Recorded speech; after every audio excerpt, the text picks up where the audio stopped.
Hello friends, I, Dhairya Bhatia, welcome you to my YouTube channel Maths DNA from Origin to Infinity। इस video के अंदर हम ये discuss करने वाले हैं कि हम कैसे सिलेक्ट करें कि हमारे लिए कौन सा मटेरियल सबसे अच्छा है प्रिपरेशन करने के लिए CSIR नेट JRF मैथमेटिक्स की। ये क्वेश्चन मुझसे काफ़ी सारे बच्चों ने पूछा था और क्वेश्चन सही भी है। क्यों सही है? क्योंकि आजकल मार्केट में हमारे पास बहुत सारे कोचिंग इंस्टीट्यूट्स आ गए हैं जो हमें मटेरियल प्रोवाइड कर रहे हैं। तो उन कोचिंग इंस्टीट्यूट में से हम कैसे सिलेक्ट करें कि हमारे लिए कौन सा मटेरियल सबसे अच्छा है। मैंने सिंपली सिर्फ दो फैक्टर्स दिए हैं जिसके बेस पे आप डिसाइड कर सकते हो कि कौन सा मटेरियल आपके लिए सबसे अच्छा है। तो चलो शुरू करते हैं। सबसे पहले एक वे है जिसमें आप प्रिपेयर कर सकते हो, वो है कि सबसे पहले आप सिलेबस पढ़ो अच्छे से। कई बच्चे क्या करते हैं कि सिर्फ मटेरियल ले लेते हैं, ऐसा नहीं करना चाहिए। पहले आपको सिलेबस अच्छे से पढ़ना चाहिए और सिलेबस को आप समझो अच्छे से, उसमें से देखो कौन से टॉपिक्स है और फिर आप रेफरेंस बुक की हेल्प से प्रिपेयर कर सकते हो। बट एक प्रॉब्लम होगी, जब आप रेफरेंस बुक से प्रिपेयर कर रहे हो तो कई बार कई सारे टॉपिक्स एक रेफरेंस बुक्स में अच्छे से नहीं मिलते आपको। कोई टॉपिक एक बुक में अच्छा होता है तो कोई टॉपिक दूसरी बुक में अच्छा होता है।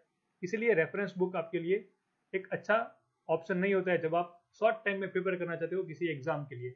फॉर एग्जाम्पल, अगर आपके पास सिर्फ 6 ही महीने हैं तो रेफरेंस बुक एक अच्छा ऑप्शन नहीं होता है आपके लिए।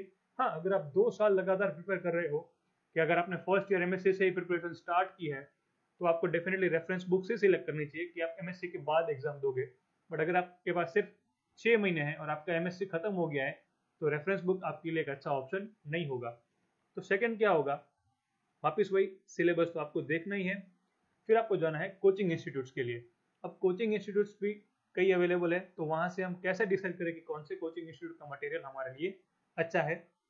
तो सिंपल है, दो ही चीजें हैं जिसके बेस पे आप डिसाइड कर सकते हो कि आपके लिए कौन सा मटेरियल अच्छा है। सबसे पहली चीज है, can you understand it. Materials तो कई इंस्टीट्यूट दे रहे हैं और उसमें से कई सारे बच्चे ले भी रहे हैं, बट बच्चों को वो इसलिए ले रहे हैं क्योंकि उनके फ्रेंड ने लिया है या उनको किसी ने रिकमेंड किया है। आप इसलिए मत लो कि आपको आपके फ्रेंड ने बोला है, ना ही आप इसलिए लो कि आपको किसी ने रिकमेंड किया है। आप इसलिए परचेज करो कि आप उसको समझ सकते हो। हमें हमारे एक फैकल्टी हमेशा कहते थे, वो फिजिक्स में थे, कि अगर आपको सपोज करो न्यूटन और आइंस्टाइन भी सिखाने आ जाते हैं ना फिजिक्स, तब भी आप नहीं समझ सकते हो। क्यों? क्योंकि वो उनके लेवल पे समझाते हैं। तो जब आप बेस्ट से बेस्ट कोचिंग इंस्टीट्यूट सिलेक्ट करते हो तो उनके मटेरियल में भी वो इतना हाई लैंग्वेज में लिखा होता है कि कई बार आपको समझ में ही नहीं आता है। तो सबसे पहली चीज जो आपको सोचनी चाहिए कि कोई भी मटेरियल परचेस करने से पहले, कि क्या आप उस मटेरियल को समझ पा रहे हो जो आप ले रहे हो उस इंस्टीट्यूट से। अगर आप समझ ही नहीं पा रहे हो तो फिर कोई फर्क नहीं पड़ता वो बेस्ट इंस्टीट्यूट हो या कोई नया इंस्टीट्यूट हो, आप कभी क्वालिफाई नहीं कर पाओगे। सेकंड है, infinite practice questions with solution. क्या वो इंस्टीट्यूट आपको इस मटेरियल के साथ प्रैक्टिस क्वेश्चंस दे रहा है, वो भी सॉल्यूशंस के साथ, और वो भी कितने? तो इनफाइनाइट। मैंने ऐसे कई सारे इंस्टीट्यूट देखे हैं कि जो सिर्फ प्रैक्टिस क्वेश्चन देते हैं, टेस्ट सीरीज देते हैं, असाइनमेंट्स देते हैं और बहुत सारे क्वेश्चंस भी देते हैं। रेगुलर एक ही क्वेश्चन देते रहते हैं आपको, बट वो उनका सॉल्यूशंस तो आपको देते ही नहीं है। अगर आपको सॉल्यूशन नहीं देंगे तो आपको आएगा कैसे? आप मटेरियल इसीलिए ले रहे हो कि आपको सॉल्यूशंस मिले।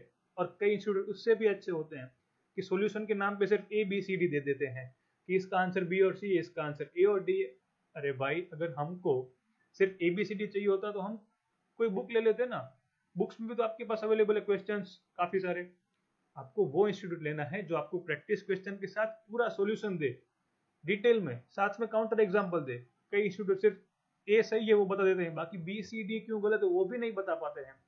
तो वो इंस्टीट्यूट या वो मटेरियल आपके लिए यूजफुल नहीं होगा, क्योंकि आपको एग्जाम में at the end of the day question को टैकल करना है।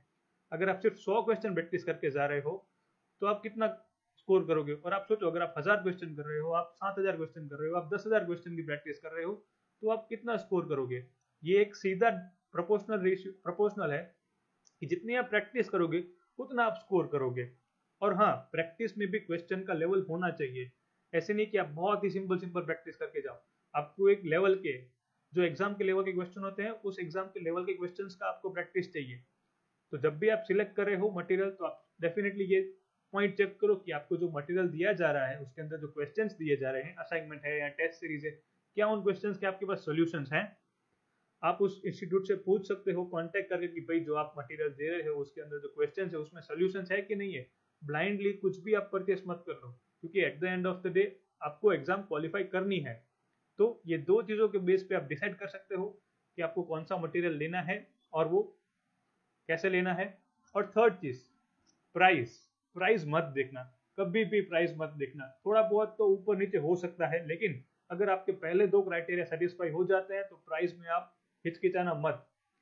मैं नहीं मानता हूँ कि कोई इतना इतना गरीब होगा कि वो मटेरियल परचेस ना कर सके। हाँ डेफिनेटली, अगर आपके पास कोई प्रॉब्लम है, अगर आप नहीं ले सकते हो तो आप इंस्टीट्यूट से कांटेक्ट करो।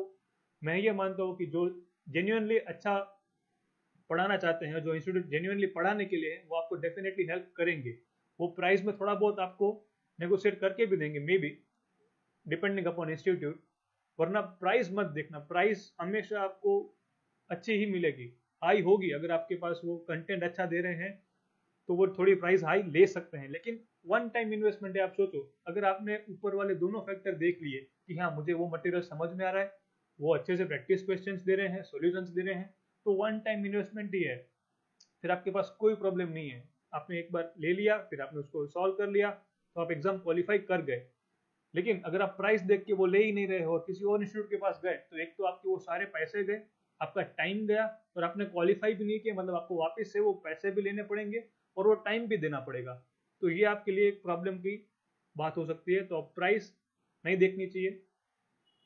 और हाँ, तो ये रहा आपके पास एक 0 to 9 का आप ग्राफ बनाओ, जिसमें आप अंडरस्टैंडिंग बेस और इनफाइनाइट प्रैक्टिस बेस पे बार ग्राफ बनाओ, और फिर आप खुद चेक करो कि कौन सा इंस्टीट्यूट आपके लिए अच्छा है।